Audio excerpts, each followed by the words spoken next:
Hello friends, welcome back to my channel. আমার আজকের recipe হলো সর্ষে ইলিশ ভাপা। তো চলুন রেসিপিটি শুরু করা যাক।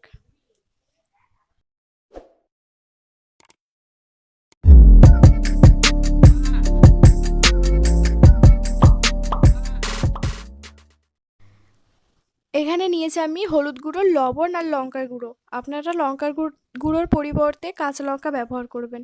লাগছে সর্ষের তেল আর লাগছে সাদা সর্ষে, পোস্ত আর চালমগজ। এবারে সর্ষে, পোস্ত আর চালমগজটা আমি পেস্ট করে নিয়ে নিয়েছি। একটা কড়া বসিয়ে দিয়েছি, কড়াইতে দিয়ে দিয়েছি কিছুটা পরিমাণ জল। জলটা আমার গরম হতে থাক। এইদিকে আমি একটা স্টিলের কৌটো নিয়েছি, কৌটোর মধ্যে মাছটা আমি আগে থেকে 10 মিনিট আগে থেকে লবণ আর হলুদ গুঁড়ো মাখিয়ে রেখে দিয়েছি কৌটোটার মধ্যে।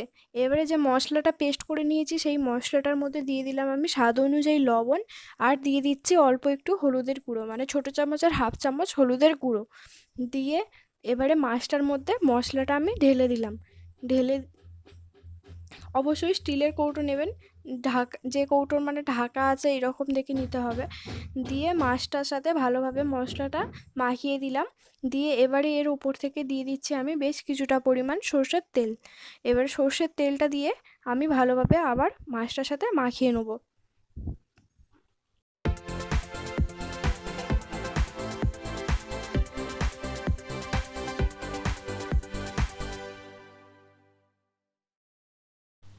তো দেখুন আমার মাছটার সাথে সর্ষের তেলটা আর মশলাটা খুব ভালোভাবে মাখা হয়ে গেছে।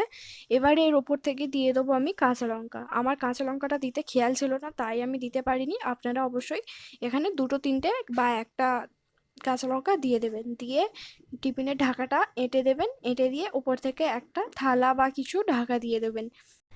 ঢাকা দিয়ে এটা আমি মিডিয়াম টু হাই ফ্লেমে হতে দেব 20 থেকে 25 মিনিট। তো দেখুন তৈরি হয়ে গেছে আমার আজকের রেসিপি সর্ষে ইলিশ ভাপা। তো ভিডিওটি যদি ভালো লাগে অবশ্যই লাইক, কমেন্ট, শেয়ার করবেন এবং চ্যানেলটি সাবস্ক্রাইব করবেন। আর পাশে থাকা বেল আইকনটা প্রেস করে অল নোটিফিকেশান অন করে দেবেন, যাতে আমি কোনো ভিডিও আপলোড করলে সবার প্রথমে আপনাদের কাছে নোটিফিকেশানটা যায়। ধন্যবাদ।